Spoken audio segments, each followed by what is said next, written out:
जय हिंद दोस्तों आज के वीडियो में मैं आप सबसे बात करूंगा UP triple S C combined technical के विषय में कि एंसर की आने के बाद इसका कट ऑफ कितना हो सकता है। दोस्तों जैसा कि आप सबको पता होगा कल कंबाइंड टेक्निकल का एंसर की जारी किया गया है और इसमें ऑब्जेक्शन का जो लास्ट डेट है वो 3 मई तक रखा गया है। यानी कि आपको किसी भी प्रश्न पे डाउट है तो 3 मई तक आप इस पर ऑब्जेक्शन कर सकते हैं। आज के वीडियो में मैं कंप्लीट एनालिसिस करने वाला हूं कि कंबाइंड टेक्निकल के सभी पोस्ट का कट ऑफ कितना जा सकता है। पेपर को एनालिसिस करने के बाद सभी बच्चों से बात करने के बाद जो जानकारी हमें प्राप्त हुई है, जो डाटा हमें प्राप्त हुआ है, उस डाटा के आधार पे मैं आप सबके सामने हाजिर हूँ कंबाइंड टेक्निकल के कट ऑफ को बताने के लिए। तो मैं उम्मीद करता हूं कि आप सभी लोग इस वीडियो को लास्ट तक ज़रूर देखेंगे। दोस्तों यदि आपको यह वीडियो अच्छा लगे तो इस वीडियो को लाइक करना मत भूलिएगा।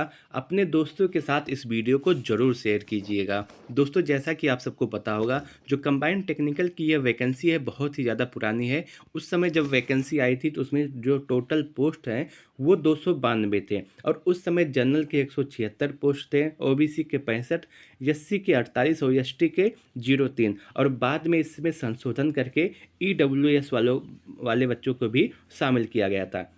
अगर हम पेपर के लेवल की बात करें तो आपका जो पेपर का लेवल है ये बहुत ही अच्छा पेपर का लेवल था। यहाँ तक कि कुछ क्वेश्चन आपके मॉडरेट हैं और कुछ क्वेश्चन आपके हार्ड भी थे। मॉडरेट और हार्ड का मतलब ये है कि जो आपका ट्रेड वाला सेक्शन था ये आपका हार्ड था और उसके अलावा जो सेक्शन था वो आपका मॉडरेट पूछा गया था। जैसे हिंदी, जीके, जीएस और रीजनिंग का जो सेक्शन था आप इसे कह सकते हैं ये मॉडरेट था और उसके अलावा जो ट्रेड का सेक्शन था आप इसे हार्ड कह सकते हैं। पेपर बहुत ही ज़्यादा आसान भी नहीं था, ना ही बहुत ज़्यादा कठिन था। अगर हम बात करें तो हिंदी के सेक्शन में 25 क्वेश्चन आए थे, जीके जीएस के सेक्शन में 20 और रीजनिंग के सेक्शन में 20 और ट्रेड के सेक्शन में 35 क्वेश्चन पूछे गए थे। और वहीं जो आपका हिंदी का सेक्शन था ये सबसे आसान था। इसमें बच्चों ने 23 से 24 प्रश्न किया है। मान लेते हैं कि आपसे एक भी प्रश्न गलत हो गया होगा तो आपने 22 से 23 क्वेश्चन किया होगा, लेकिन हिंदी इस लेवल का था कि आप इसमें 24 से 25 कर सकते हैं थे। वहीं जीके जीएस की बात करते हैं तो जीके जीएस का जो आपका सेक्शन था ये आपका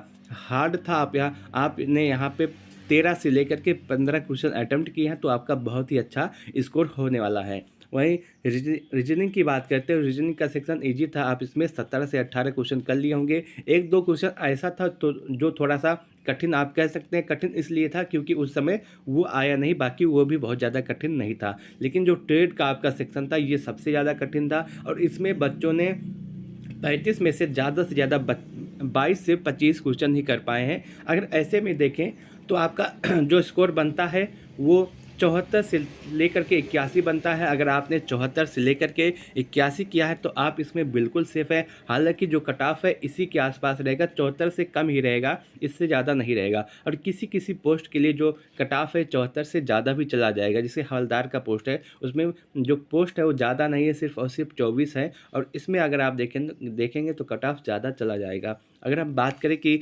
आपके एग्ज़ाम में कितने बच्चों ने एग्ज़ाम दिया है, कितने बच्चों ने एग्ज़ाम छोड़ा है, तो आप यह देख सकते हैं कि 70 से 75% बच्चे ऐसे हैं जो एग्ज़ाम को नहीं दिए हैं, क्योंकि ये वैकेंसी बहुत ही ज़्यादा पुरानी है और पुरानी होने की वजह से इसमें से बहुत ज़्यादा बच्चे ऐसे होंगे जो कहीं ना कहीं सिलेक्ट हो गए होंगे। तो वो बच्चे आएंगे नहीं पेपर देने के लिए। आप यह मान के चल सकते हैं कि लगभग लगभग 14 से 15 हज़ार बच्चे ऐसे हैं जिन्होंने पेपर दिया है, बाकी बच्चों ने पेपर नहीं दिया है। और इसमें से जो 14 से 15 हज़ार बच्चे हैं, इसमें से जो सबसे ज़्यादा बच्चे हैं वो लैब असिस्टेंट के हैं। लगभग लगभग 70 से 72% बच्चे ऐसे हैं जो लैब असिस्टेंट के हैं और 20% बच्चे ऐसे हैं जो हवलदार के हैं। बाकी अन्य में 10% हैं।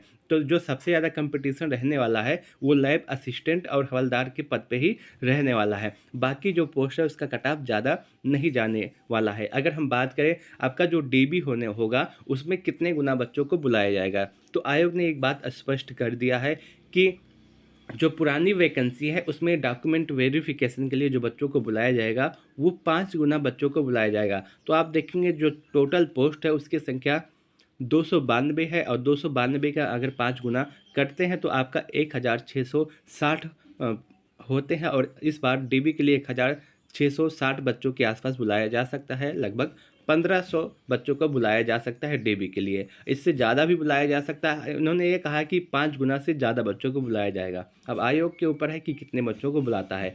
वहीं कट ऑफ की बात करें तो आपका जो सबसे पहले बात करते हैं लैब असिस्टेंट का, कि लैब असिस्टेंट का जो कट ऑफ है वो कितना जा सकता है इस बार।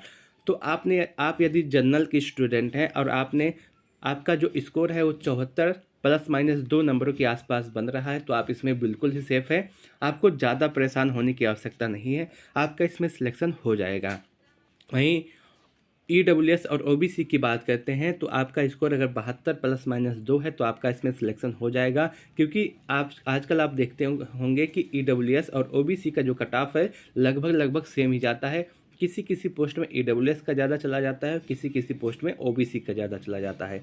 वहीं एससी की बात करते हैं, यदि आप एससी की स्टूडेंट हैं और आपका स्कोर 68 प्लस माइनस 2 है तो आपका इसमें सिलेक्शन हो जाएगा, आपको ज़्यादा परेशान होने की आवश्यकता नहीं है। वहीं एसटी की बात करते हैं, यदि आपका स्कोर 65 प्लस माइनस 2 है तो आपका इसमें सिलेक्शन हो जाएगा।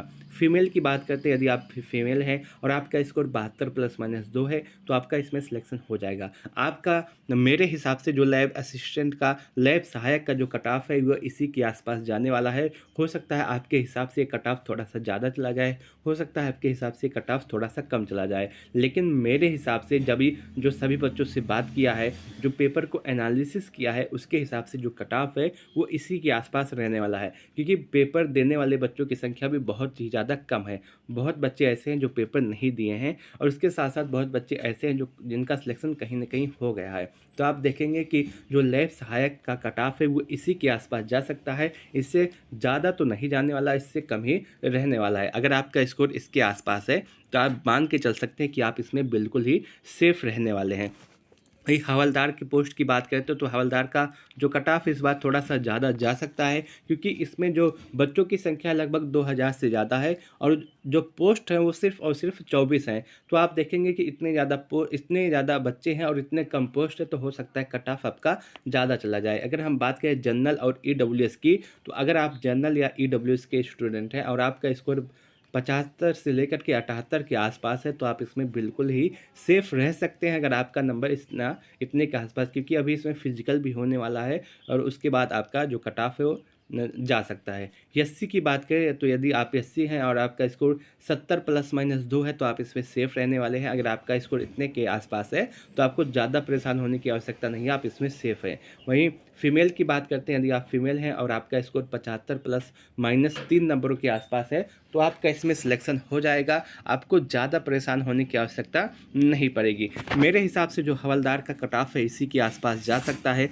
वहीं सिविल वर्क की बात करें, यदि आप सिविल वर्क में अपना आवेदन किए हैं और आपका स्कोर जनरल, ओबीसी और ईडब्ल्यूएस के स्टूडेंट के लिए अगर आपका स्कोर 70 है तो आप इसमें सेफ रहने वाले हैं। एससी की बात करें, यदि आप एससी के हैं और आपका स्कोर 65 है तो आप इसमें बिल्कुल सेफ रहने वाले हैं। और फीमेल है और फीमेल का स्कोर यदि 70 है तो आप इसमें बिल्कुल सेफ रहने वाले हैं। वहीं अदर पोस्टों की बात करें, क्योंकि आपको पता होगा इसमें पदों की संख्या वो बहुत ज़्यादा है, कई पोस्ट हैं, उसके हिसाब से अदर की बात करते हैं। यदि आपने और कहीं आवेदन किया है और आपका स्कोर यूआर है तो आपका स्कोर 70 प्लस माइनस 2 है तो आप इसमें बिल्कुल सेफ रहने वाले हैं, आपको ज़्यादा परेशान होने की आवश्यकता नहीं है।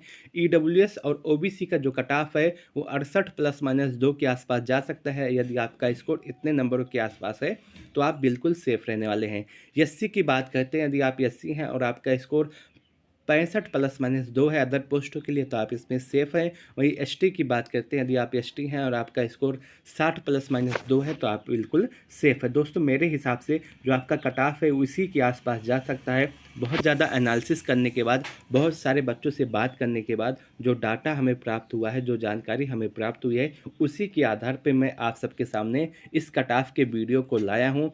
तो मैं उम्मीद करता हूँ कि आपको यह छोटी सी जानकारी, यह एनालिसिस अच्छा लगा होगा। दोस्तों अगर आपका जो स्कोर है वो कितना है, उसके साथ साथ आपने किस पोस्ट के लिए आवेदन किया है, कमेंट सेक्शन के माध्यम से ज़रूर बताइएगा। अपना स्कोर बताइएगा और उसके बाद लिख दीजिएगा कि आप लैब सहायक के लिए हैं या हवलदार के पोस्ट पे हैं या सिविल वर्क के पोस्ट पे हैं या फार्मासिस्ट के पोस्ट पे हैं।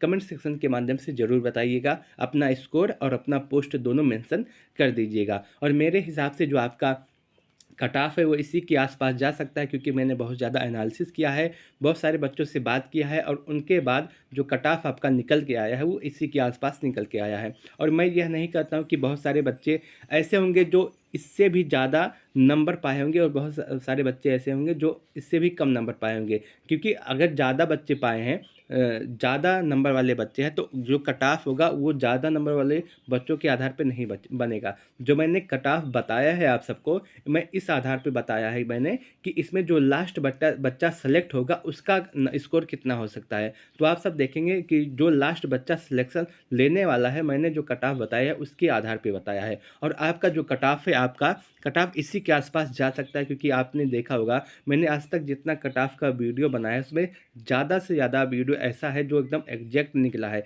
1 या 2 नंबर का अंतर आया है, उसके अलावा एक भी कट ऑफ मैंने जो बनाया है उसमें ज़्यादा अंतर नहीं देखने के लिए मिला है। और आपका जो कट ऑफ है वो इसी के आसपास जाने वाला है। मैं उम्मीद करता हूँ कि आपको यह जानकारी अच्छी लगी होगी, यह वीडियो अच्छा लगा होगा। दोस्तों, यदि आपको यह जानकारी अच्छी लगी होगी तो आप इस वीडियो को लाइक ज़रूर कीजिएगा, अपने दोस्तों के साथ शेयर कीजिएगा। उसके साथ साथ यदि आपके कोई सुझाव हैं, यदि आपके कोई सवाल हैं, तो कमेंट सेक्शन के माध्यम से ज़रूर पूछिएगा। मैं आपके प्रत्येक कमेंट का जवाब अवश्य दूंगा। उसके साथ साथ आपका स्कोर कितना है, आपने किस पोस्ट के लिए आवेदन किया है, उसे भी कमेंट सेक्शन के माध्यम से ज़रूर बताइएगा। मैं बताने का प्रयास करूंगा कि आपका आगे सिलेक्शन हो सकता है या नहीं।